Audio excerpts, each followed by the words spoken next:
ఏదైతే ఈ ప్రపంచవ్యాప్తంగా సుమారు 50 దేశాలలో యుద్ధ వాతావరణం, అనేక దేశాలలో ఆర్థిక మాంద్యం, కానీ భారతదేశం ఒకటే స్థిరంగా అభివృద్ధి చెందిన దేశం. ఇది ప్రపంచంలో ఏకైక దేశం భారతదేశం. నరేంద్ర మోడీ గారి ఆధ్వర్యంలో ఈ స్థాయికి రావడం అనేది నిజంగా మనందరికీ గర్వకారణం. ముఖ్యంగా ఈ సంవత్సరం రోహింగ్యాలకు, బంగ్లాదేశీలకు పారద్రోలే విధంగా సర్ కార్యక్రమం జరుగుతూ ఉంది. తెలంగాణలో కూడా ఇటువంటి ద్రోహులు అనేక మంది ఉన్నారు. తప్పకుండా రాబోయే రోజులలో సర్ ద్వారా వేరేసిబడి ఈ గణతంత్ర దినోత్సవం జరుపుకోవడం అనేది రాజ్యాంగాన్ని ప్రవేశపెట్టిన రోజు. ఈ సందర్భంగా మరొకసారి అందరికీ శుభాకాంక్షలు తెలియజేస్తూ భారత్ మాతకి జై.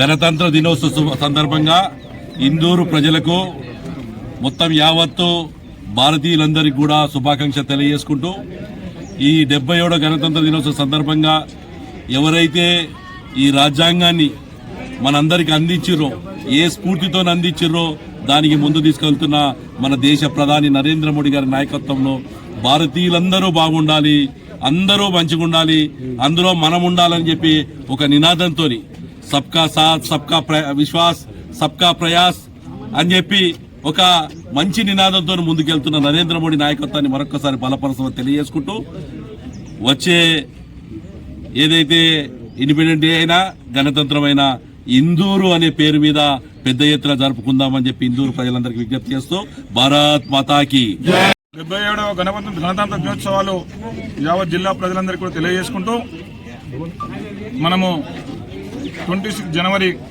గణతంత్ర దినోత్సవాన్ని ఏ రకంగా జరుపుకుంటున్నాము, ఎందుకు జరుపుకుంటున్న విషయాన్ని భావితరులకు తెలియజేసినటువంటి అవసరం ఎంతైనా ఉంది.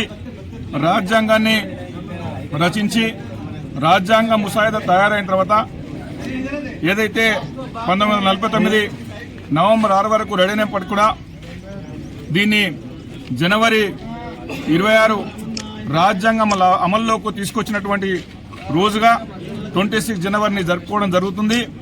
రాజ్యాంగాన్ని తూచా తప్పకుండా పాటించేటటువంటి ప్రతి భారతీయుడు కూడా, ఈ దేశాన్ని గౌరవించే ప్రతి భారతీయుడు కూడా రాజ్యాంగానికి అనుగుణంగా నడుచుకోవాల్సిన అవసరం ఉంటుంది. కాబట్టి భారత ప్రధానమంత్రి నరేంద్ర మోదీ గారి నాయకత్వంలో ఈ దేశం అభివృద్ధి ఎంత ఉంది, అభివృద్ధిలో అందరూ కూడా భాగస్వాములు కావాలని, ఆయనని సమర్థించాలని చెప్పేసి యావత్ దేశ ప్రజలందరూ కూడా కోరుకుంటున్నాం.